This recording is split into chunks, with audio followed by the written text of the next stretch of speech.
So I used to go up and spend time, because the more books you looked at, the more you learned. And I noticed this with all my colleagues. Everyone had something to teach me, and all my customers had something to teach me about books. There were a lot of great collectors in Vancouver at that point. One of them, Wally Chung, was putting together a massive collection of CPR railway material and Chinese immigration material, and generally good BC material.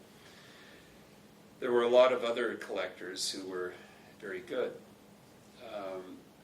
There were bookshops in Victoria, the Haunted Bookshop being one, the Hilton Smith's bookshop, the Adelphi. I remember wandering into the Haunted one day when it was on Fort Street. There was no one in the place, and I said, hello, hello, and I saw that the door to the back room was open, and I wandered in, and Hugh Wade was in there, and he was sort of shocked to see me come into his space, because I had penetrated it by about 8 feet by that point, and there was shelf after shelf of wonderful BC material, all hidden in his back room. And he told me this was his personal collection. In fact, I know the entire story now because I ended up with the collection a few years ago. It was the collection of Joseph Pierce, who was brought into Victoria to set up the Dominion Observatory. So he arrived in the 1930s, was a prominent collector. And I knew about him, but I didn't know a lot about him. And one day I got a call from his son, who was then in his 80s, who invited me down to a school in Richmond. I went down to the school. It was a school that was not in use. There was a classroom filled with books. And he got the loan of this space so he could display things. And I went through, and I kept finding things that had been obviously missed by somebody. But I kept going, where's the rest of it? Where's the cream? What's going on? And he said, oh, my father, when my father died, we sold the collection in Victoria back in the 1970s. And I thought, oh well, it's all gone. So I got my end of it. I got a lot of interesting stuff.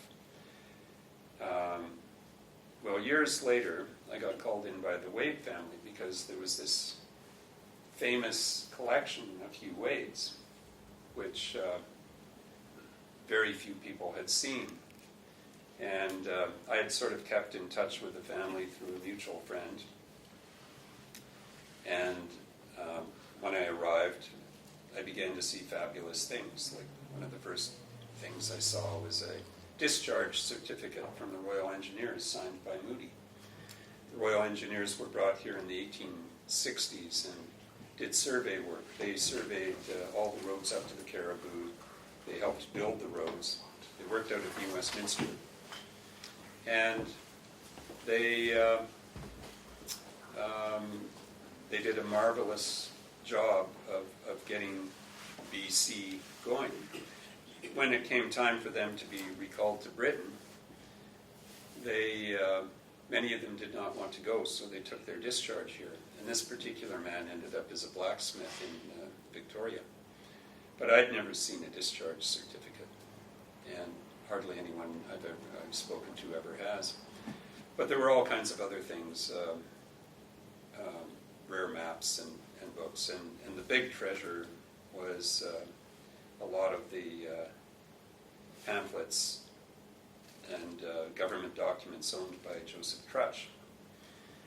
And the story I put together was that when Trutch, who was one of the fathers of Confederation for BC, he was one of the people who went to Ottawa and negotiated the railway to be built. At that point, BC was perhaps thinking of separating and becoming part of the United States, and many of the old Hudson's Bay fur traders were thinking along those lines. So Confederation came in. When Trutch, who is better known now as the evil genius of the dislocation of native bands in BC, he was responsible for the seizure of most of the lands of natives without treaty and their confinement to small reserves. So when he decided to go to Britain towards the end of his career, he left a lot of material with his brother-in-law, Peter O'Reilly. And you might know the O'Reilly house. It's in an industrial area of Victoria, this old Victorian house.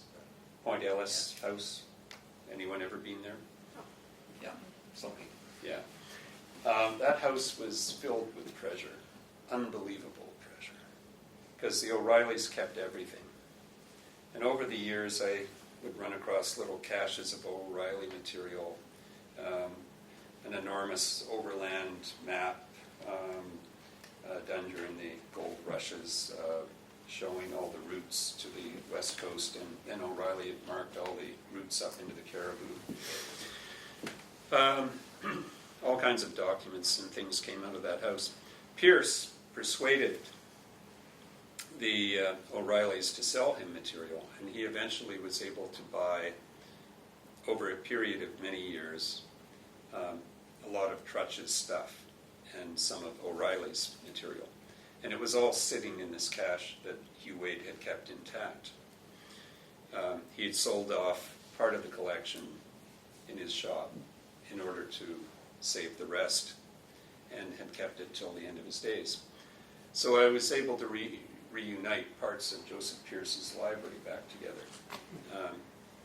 Some of the operations that I've, which is what I call them, that I've had, have gone for up to 20 years or 25 years.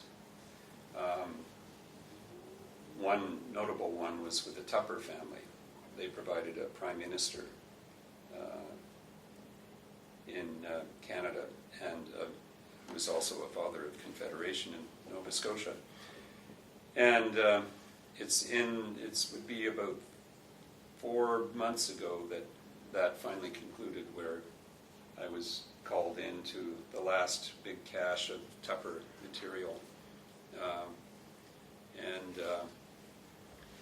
I carefully pulled out everything to do with the family and piled it up on a table, because thinking they'd want to keep it. And then when I went back to pick up the books, you should have this. It was the autobiography of Charles Tupper, inscribed to his son, who was also a very prominent person. You should have this. I tried to read it and I find it boring. So good books still turn up. Oh, good books turn up. But amongst all that stuff, there were lots of good things. But I'd bought material from various parts of the Tupper family. And I'd always kept it together, boxed it up. I think there were 4 different purchases over a long period of years, one of which was interfered with by Ralph here. A bunch of stuff went to UBC, because the Tuppers at that point thought it should go there. But, C'est la vie. Stuff happens. Right? C'est la vie. Anyway, so I have things like Tupper's copy of the Confederation Debates, and in this last lot, there was the 2-volume Joseph Howe letters in a fine binding. And when I got it back and started looking through it, I'd noticed it seemed a bit sprung, and opened up the 2nd volume at the end, and there was a manuscript Charles Tupper had written about his relationship with Joseph Howe, which at some point will presumably end up in the National Archives. Right. So that was one long operation. Another one had to do with a family that Ed first dealt with. And this would go back at least 25, 30 years ago. And then they came to me with more material. Turned out that this retired judge, Foran, had not just been a book collector and not just been a veteran of the Northwest Rebellion, but he had been a good autograph collector and had bought many interesting things. And that whole thing finally ended when his Burns collection came up, and I was called in to deal with that. So that one went over a period of at least 25 years in several separate situations. And I was fishing around in the basement looking at some boxes, and there were a lot of family photographs, but I found a photograph, and Foran had written on the back of it, "This is the man who built my house in Nelson."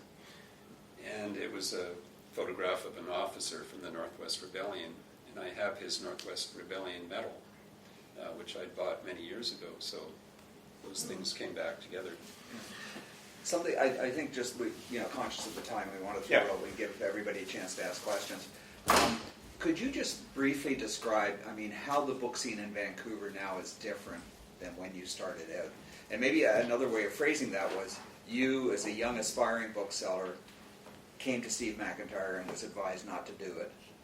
Now, if a young aspiring bookseller came to you today, a young bookseller, what advice would you give them? I would suggest that they be very careful to find the right location where there's a lot of street traffic, but you're not overpaying for rent. This is almost an impossibility in Vancouver, of course.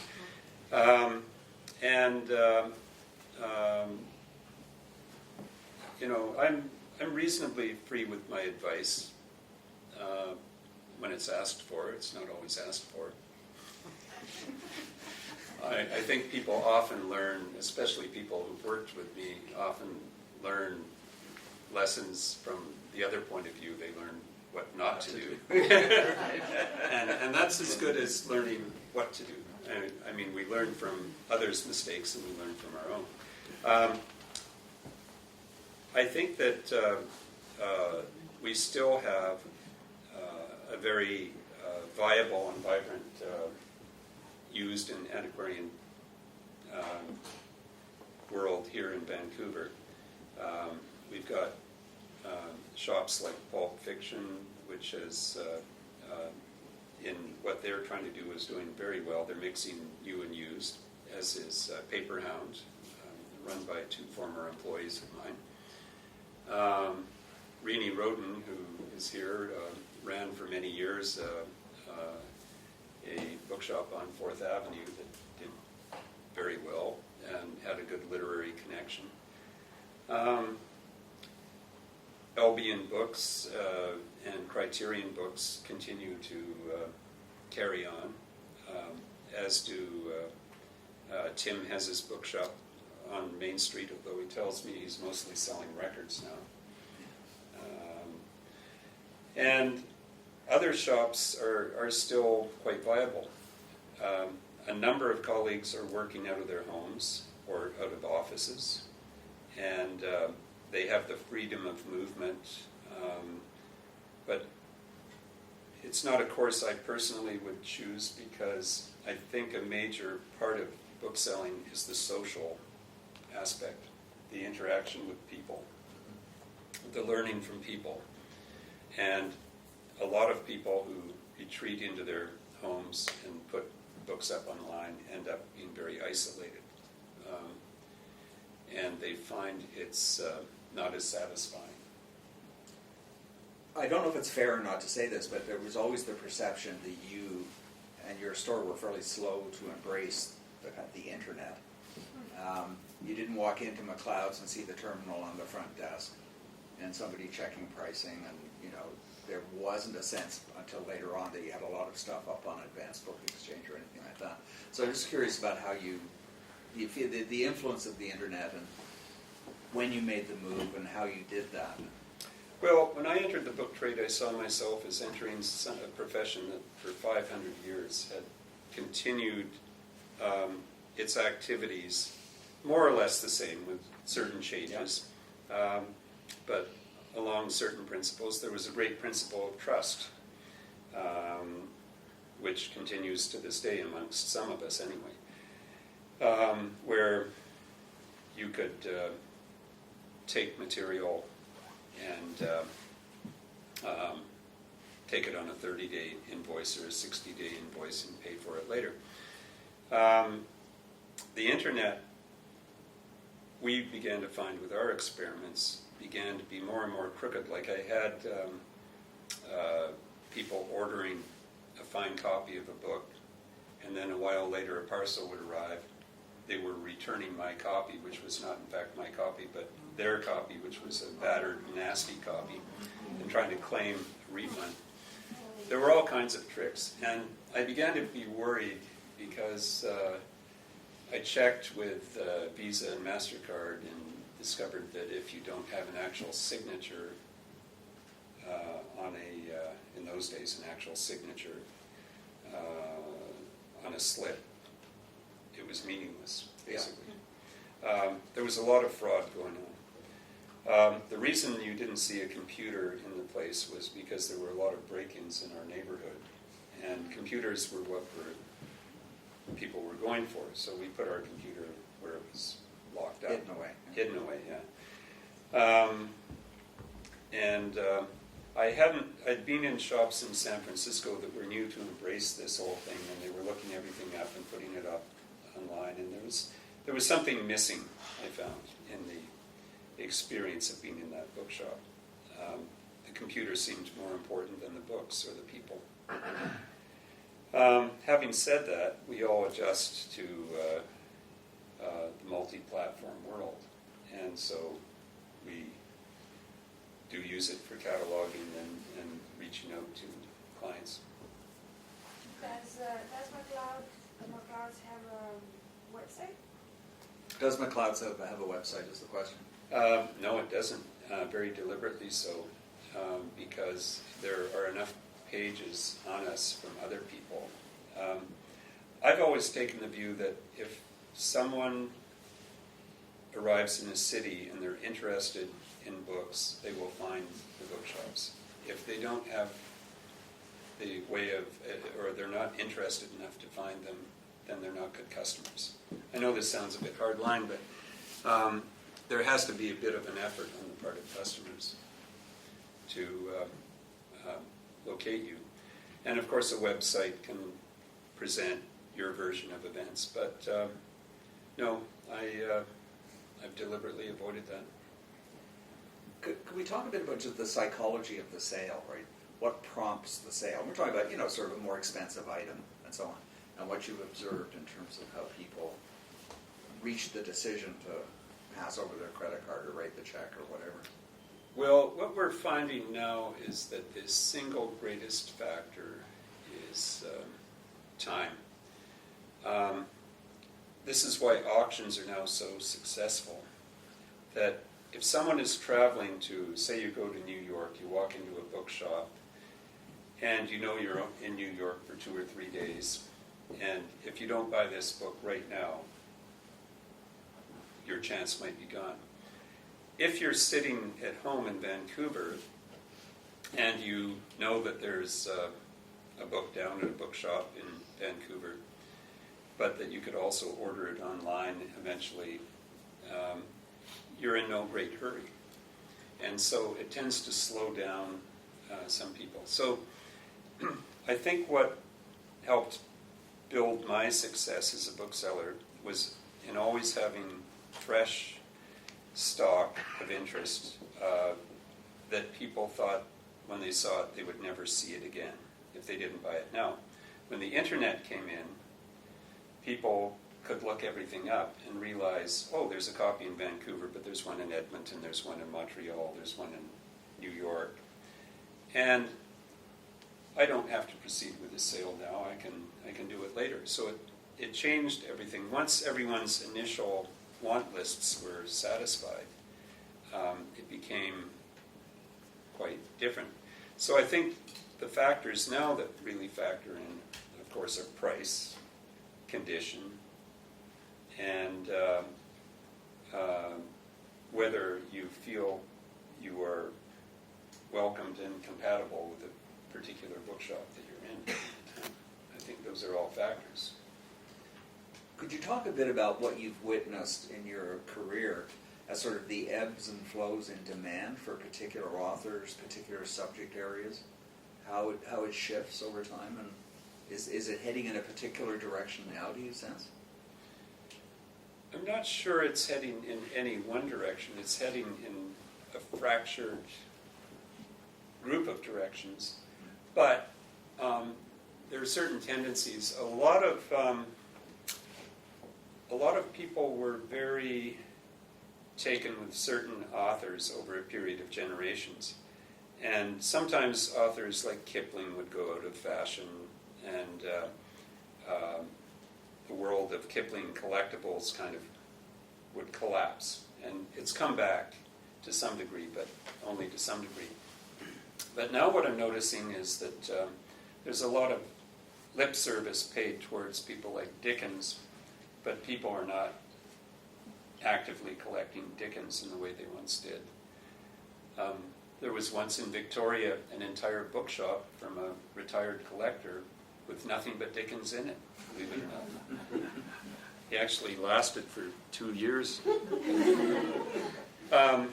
People like Robert Service, there were once endless Robert Service collectors. Hardly anyone even reads his poetry now. And they probably should. Ella Montgomery, very popular author for a very, very long time. Withers on the shelves now. So what I'm trying to say is each generation sees things from the past that it fancies or has an interest in or rediscovers. There's a lot of rediscovery going on all the time. Yeah. And each generation challenges what the previous generation found interesting. So when modernism came in, people like Kipling went out. We're at the end of the collecting of modernists. There are still T.S. Eliot collectors. There are lots of people who still go after avant-garde. But a lot of the poets of the 60s just sit on the shelves now. People like Jack Spicer, they still like Ginsberg. They still like a number of poets, but many others. We just got in a bunch of Ed Dorn books, and I don't think anyone knows who Ed Dorn is anymore. And he's a very good poet. Sally was carrying on about Gunslinger the other day. So the trends, and you probably want to get into the hyper first question. No, that's okay. What surprised me about something you said to me when we were talking about this earlier was that Churchill was really hot right now, and I wouldn't have pegged that. Right? Yeah, I wouldn't have either. But what we've noticed is set after set after set of his World War II and English-speaking peoples are being bought, usually by middle-aged men or retired people who have always thought they wanted to read it. But it's amazing how many. I would have trouble putting together a hardcover set right now. We must have gone through 50 of them in the last while. And it's very odd because they're not looking for his World War I books, just the World War II set and the English-speaking peoples. Feel free now at this point, if people have questions, I can keep on going here, but if there are other questions out there, people have comments they want to make. Yeah. Ralph?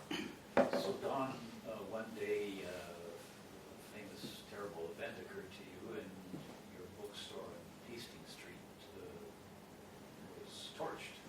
Well, the bookstore next door was torched, and the result was... There's collateral damage. Collateral damage. Collateral That's what damage, it's called. yeah. Which was an appalling sight.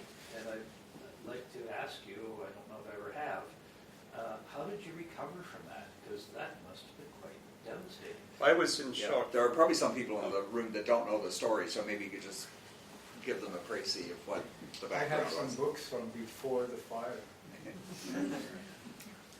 I was for many, many years located in the original location of MacLeod's Books, which was at 350 West Pender, corner of Pender and Homer, right next to where Paperhound now is.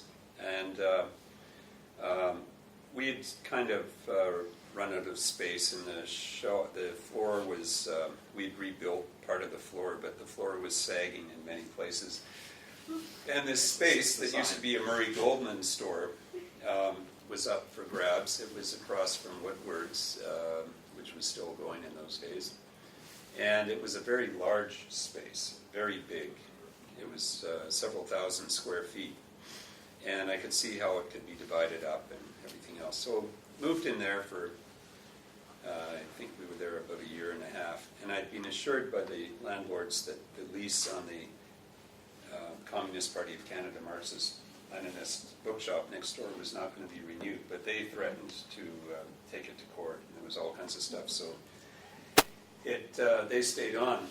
An American came to town. He was a former Moonie and former Marine, and he was into God knows what else.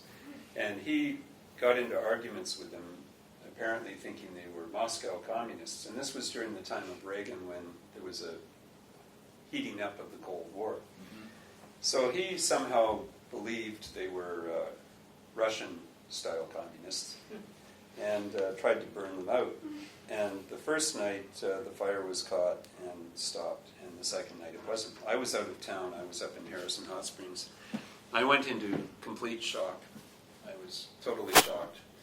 I had to come back on the bus, and I had no idea what I was going to find. And then when I came into town, there was a newspaper box with this photograph of the burning store, the burning building, and I was in shock for probably about a month. While we could, I lowered myself from a building next door down into the ruin to see what I could find.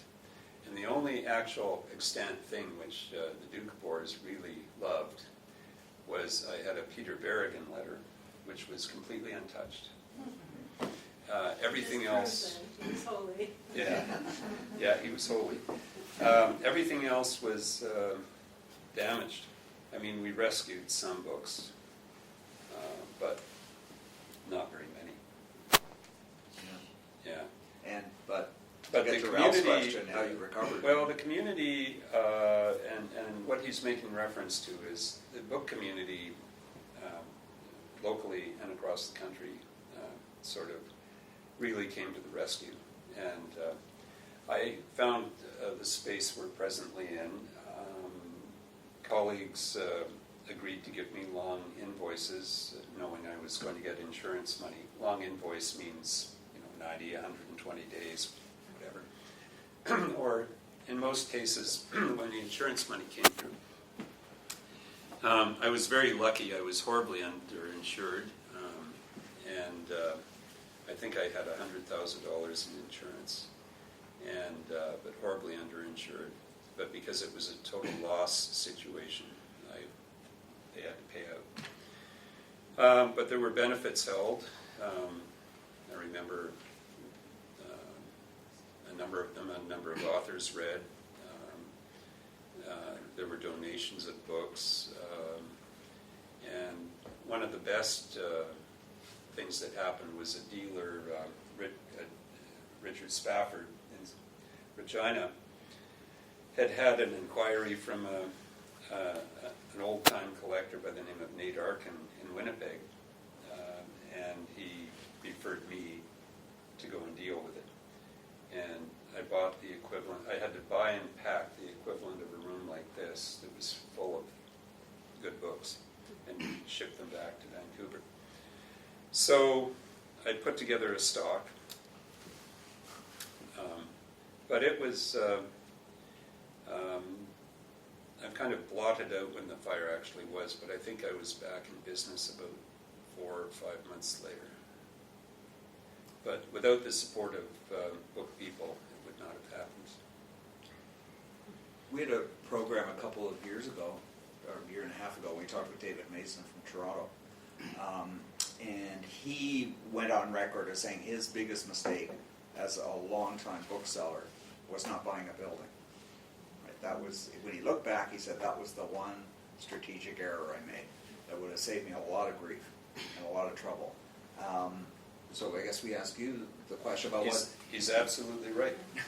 Okay. He was absolutely right. It's not underinsuring then.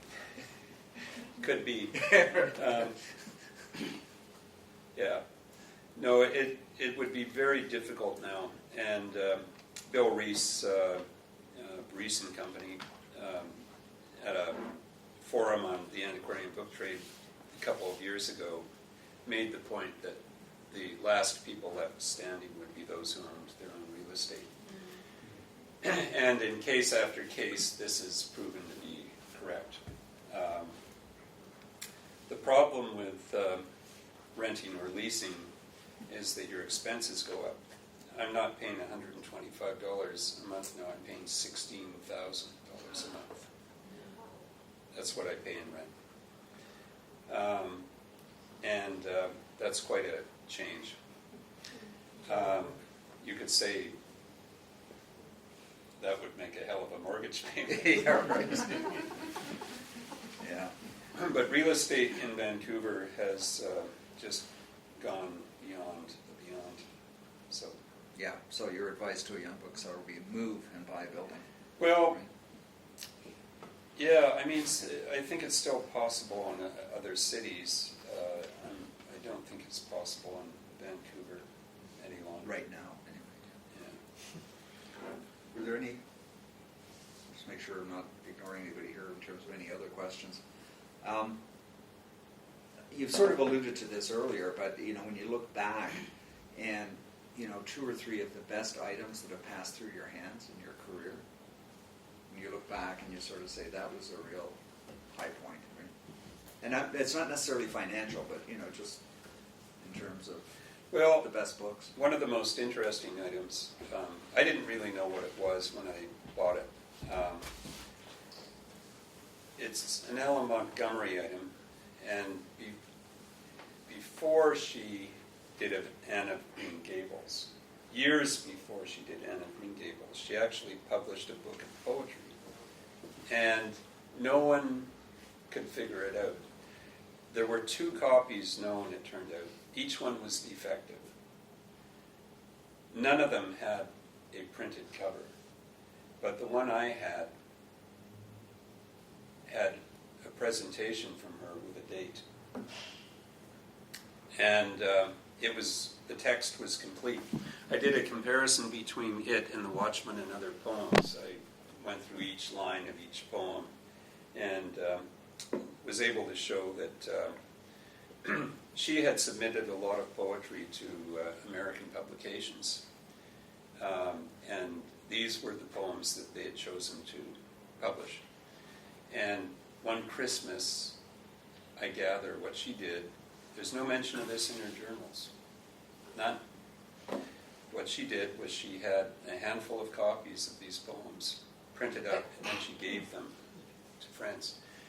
So I had this item, and one of my customers in Toronto had an enormous collection of Ella Montgomery, the best in the country.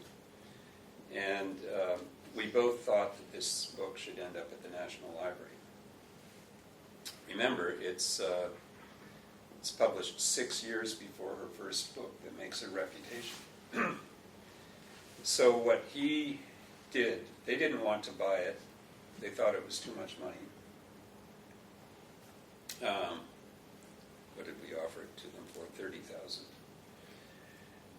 They thought it was too much money, but he said if they bought it, what he would do is donate his entire collection, and then they would have the definitive Ella Montgomery collection and the definitive bibliography can be done. So that's what happened. So that was one great item. You alluded to the notion before about the bookseller as collector, about you getting into the inner room at the haunted bookshop, and there were all the treasures. And you know, I've heard over the years that Don Stewart has all these wonderful books that are squirreled away in other buildings and other warehouses, all of this kind of thing. So, first, is it true or not? Is that it's just urban myth? And number two, you know what are your personal passions in terms of what you collect and what you assemble? Well, it's true to a degree. Bill Hoffer used to say, and he was perfectly right, that you should never collect books in areas where you're competing with your customers. And so, That's a good rule of thumb. yeah, it is a perfectly good rule of thumb. There were a few exceptions. I mentioned Orwell earlier. I've put together a very large Orwell collection. I was always very interested in his writing, and I began to be interested in all the different ways it was published and all the different editions it was published in. But I put together, you could say I'm usually working on about 30 collections at once in different topic areas. Perhaps the craziest collection is one on ravens. The raven in English literature. Right. Children's books, advertising, art, that sort of thing. I put together a very large collection on the Rom, the people we used to call the gypsies. And the reason I did so was it was a big lesson in historiography. How were these people viewed over time in all kinds of different time periods? Eventually, the former head of Her Majesty's Customs in the United Kingdom turned up. He flew to Vancouver to see me blind, and also because they've named a university after my son, Simon Fraser University. And he was the biggest ROM collector in the world. And I bowed to him, and I basically sold to him the items that he needed for my collection. It was the only right thing to do because he was putting together the definitive collection. But I had stuff back to the Tudor period, laws published by the Tudors outlawing the people known as gypsies. Don, on a subject like the law, wouldn't there be millions of words published in foreign languages? Oh yeah. I've never shied away from foreign language material. I buy in multiple languages. One of the collections that I have put together, which I still have, is a couple of thousand items on anarchism in the 19th century and early 20th century. It basically runs from William Godwin up to, we'll say 1950 or so. And I ended up with George Woodcock's anarchist books. He knew what I was doing. I was very interested in the Haymarket, the bombing in Chicago and everything else. I've got the rare Johann Most bomb manual. I've got Louise Michel letters written when she's a prisoner after the Commune, Kropotkin letters, all kinds of material, Emma Goldman letters. And I had parallel collections. I had a big Industrial Workers of the World collection. And I was going all over and getting material from everywhere in order to form these collections. You couldn't do it now. Or you could, but you just wouldn't find the same material now. Is the IWW collection gone then? You said had. Yeah, again, the Labadie collection has been collecting IWW material since about 1910, and they spent over $80,000 American with me on material that they didn't have. I was buying or finding caches of foreign language material because the IWW operated in multiple languages, both European and Asian, and buying large archives, strike archives, this sort of thing. I still have, tons of it that they didn't take, and I've sold all kinds of other things too. When you decide a collection is going, in this case, I bowed to them because they were the place that needed this material. It should all be there. So that's at the University of Michigan. I still have a proletarian and radical literature collection, which I would like somebody to buy. It's maybe 1,000 items. Spread the word. And I have an enormous collection on the Métis and the Riel rebellions. All kinds of archival material on that. I have a large collection on Canadian military history from the War of 1812. Well, actually, no, it goes back further. It goes way back further than that, but up to the end of World War I. A big collection on Allied intervention in Soviet Russia at the end of World War I. And a large collection on the British Raj, the British in India, that concentrates in certain periods. And these are multimedia collections. These aren't just books and pamphlets. They're archival pieces. There are photo albums, letters, art pieces. All these collections are multimedia. The Riel collection, for example, there are 3 rifles that were used during the Riel Rebellion, one of which was captured by the natives at Cut Knife Hill, and from the Queen's Own Rifles. So, yeah, collecting the blood. Got the idea. But the collecting comes from my father was a major collector, fur trade material. A couple of quick questions, Dan. First, just a question about the sort of ecosystem of how books find their way into your hands. And we know there are these mythic characters called book scouts who are out there working the town, and they come to you. And can you say anything about that kind of network, that how the books flow through the system?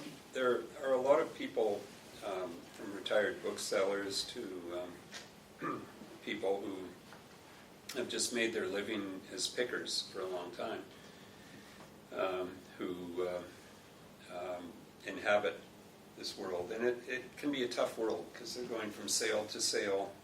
Today's sale was the Vancouver Public Library sale, and I think we saw 4 scouts today, and we'll see a couple of others tomorrow. 2 comments, Don. One is, one day I was in your shop, and you took a credit card from the machine and handed it to me as a way of introducing me to one of your customers. He was visiting from Germany, and do you remember his name? I'm trying to remember the incident. Well, his name was Johann Gutenberg. So, you and I are the only 2 people in this room, no doubt, who have met Johann Gutenberg in person. So that's one point. And then another little tale.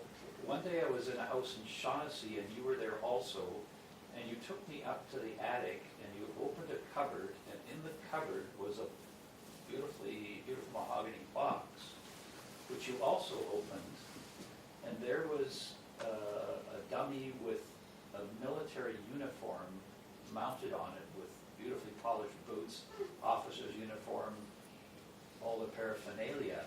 Do you remember who used to fit in that uniform? Tobin, Colonel Tobin. Okay. Yeah. Who was he? Tobin was a very interesting guy. He was a graduate of the Royal Military College, specialized in engineering initially. And he joined a group of people. It was an official expedition, which hardly anyone's ever written about, which was to find a path to the Klondike from Edmonton. And they struggled through, and he met Charles Camsell, the geologist, en route. And I have, for example, Camsell's autobiography that was inscribed to him, which was at that house. I have photographs of him from that time and a few documents. He was in the Yukon for a period of time, made his money, hung out with a guy by the name of Patello, who later was a premier of BC. Joined the Lord Strathcona's horse, was in South Africa with Steele. I have letters from Steele castigating him for some of his behavior there. In World War I, he was in the 72nd Seaforth Highlanders in the militia, and then took command of the 29th Battalion when it went overseas. And he was cashiered because he was given an order to attack in what he thought would be suicidal circumstances that would wipe out his battalion, and he refused. So they sent him back home. He had to claw his way back, and he ended up in command again at the end of the war on the march into Germany. So who got his uniform? Not me. I didn't get it either. No. There was treasure in that house. There was. Final question, and you alluded to this when talking about scouts, of retired booksellers, and I hadn't realized that booksellers retire.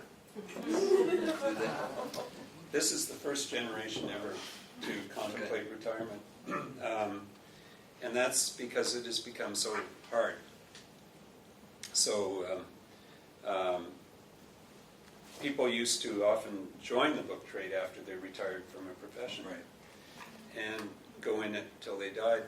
And in memoir after memoir, booksellers are writing about how they are looking back in their 50 years in the book trade, or 40 years in the book trade, or in other words, it was viewed as something you got into and stayed till you died. And when I met Anne, and she asked me if I was ever planning on retiring, I said no. I was very clear on it from the beginning, because I believe myself to be in an old-fashioned profession which carries on and will continue to carry on with the younger people who've joined into it, like Kim. Can I ask a question? Yeah. Yeah. Just concerning, you mentioned it's a profession that's been in place for 500 years, we're witnessing an immense change in our environment with the internet and computerization, and probably a change on the level of printing press itself. And so what are your thoughts about how books and book selling may change over the next, say, 100 years? Well, I'm older than over 90% of my customers now. My customers are young, and they want to read books. They tell me that they work with computers all day long, and they want to relax. They want to sit with a book. On my way here tonight, earlier on when I was meeting Paul and company for dinner, there was a young man walking along Georgia reading a book, but walking, reading. I have no fear whatsoever about books. Waterston's in Britain has just dumped Kindles. They're not going to sell the Kindle anymore because it's not working. Kindles are great for middle-aged people whose eyes are changing and who can adjust the type size. And they're great for travelers. It doesn't have to be all one or the other. And so we're in this multi-platform world where things can work together. This attempt to digitize every book in the world is not working out because the quality of the work is so poor. People are going to keep coming back to books as the original source. They're efficient. They provide you with personal time with ideas that other people are expressing. And so the book culture survives and will continue to survive. It's funny how the media try to present it all one way sometimes. And in the same way, they try to say everything will be purchased online.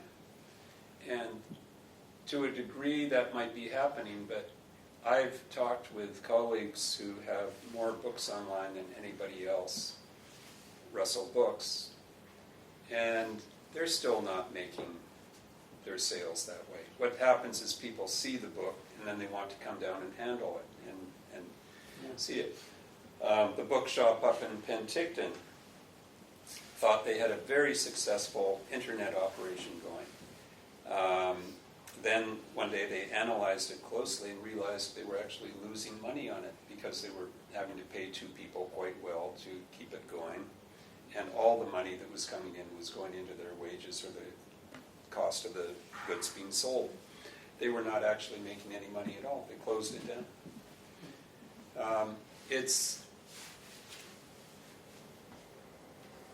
People are going to want to see books. Yes, and but today it's easier to find books than before. Oh, yes. In the 60s and 70s, you'd see a reference in a book, a note, and it would be basically impossible to find that book.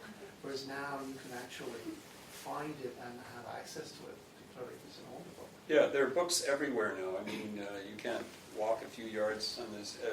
The thing I want to address is people are now throwing books out like they're garbage. You never would have seen that 10 years or 15 years ago, unless people were desperate and trying to clear out an apartment.